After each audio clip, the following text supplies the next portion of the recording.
We all love to modify our cars. Ever since Need for Speed Underground hit the scene, people have been obsessed with making their run-of-the-mill machines stand out from the crowd. That said, there are some ways that no matter how cool you think you are, they will ruin your car in almost every way. So here are 10 modifications that will ruin your car. Tyre stretching. Done by putting your regular tyres on bigger wheels. The stretched tyre look is cool, I guess. However, because the contact patch is now smaller, handling has been drastically reduced.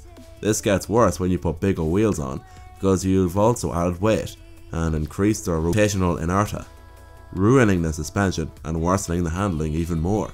Lowering springs. Lowering springs are a cheap alternative to proper coilovers.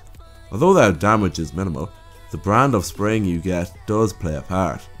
If you go for cheap eBay springs, they will probably be very harsh, damage the sidewall as you would expect, but maybe even break. The stiffer ride could also ruin handling and give you a bad back. So if you're thinking of getting lowering springs, either get good ones from, I don't know, do some research, or go for coilovers. Wheel spacers. Wheel spacers are used mainly by people running wide bodies and need their wheels to poke out a little more. Although they can improve handling, they do increase wear on suspension, hubs, axles and bearings. In some countries, spacers are even banned for this reason. Negative camber. Although a little bit of camber is good as it increases lateral grip, too much negative camber, like all the stance bros, is very bad, as it can result in uneven tyre wear, reduced grip, and premature tyre failure. Too much negative camber can just look dumb. Drilled rotors. Drilled rotors are good as they help gases, debris and steam escape.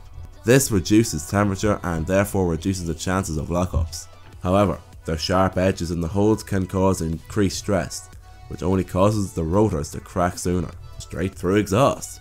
An exhaust is a back box, a cat and other regulators for a reason: to reduce emissions, reduce noise pollution, and to pass nationwide laws which demand the roadworthiness of a car.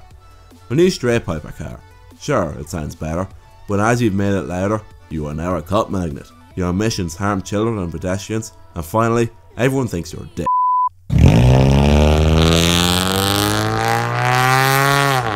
Oversized anti-roll bars.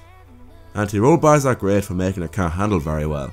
However, if you beef up your anti-roll bars, you can make your car understeer or oversteer more, which in turn can increase the chances of understeering and oversteering. Why did I write this?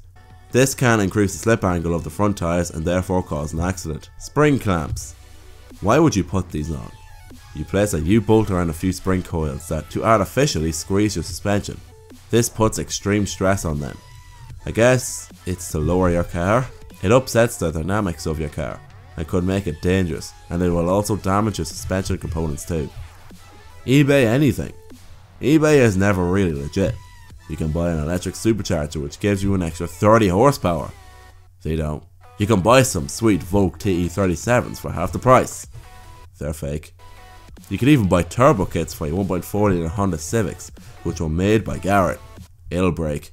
eBay parts are normally bogus and can cause serious damage to your car, so pay a little more for legit stuff. Everything. Basically, every single mod you do to your car can make one thing better but make 3 things worse. You buy coilovers, the car handles better, but it rides horribly. You buy bigger wheels, the car looks better, but tyres cost more money and the ride is more uncomfortable. You turbocharge your NA car, it's now much faster but much less efficient. You give your 300 horsepower car 800 horsepower, it's a supercar slayer, but now it brakes every time you blink. So does this mean you shouldn't modify your car? No, of course you should. It's your way of expressing yourself.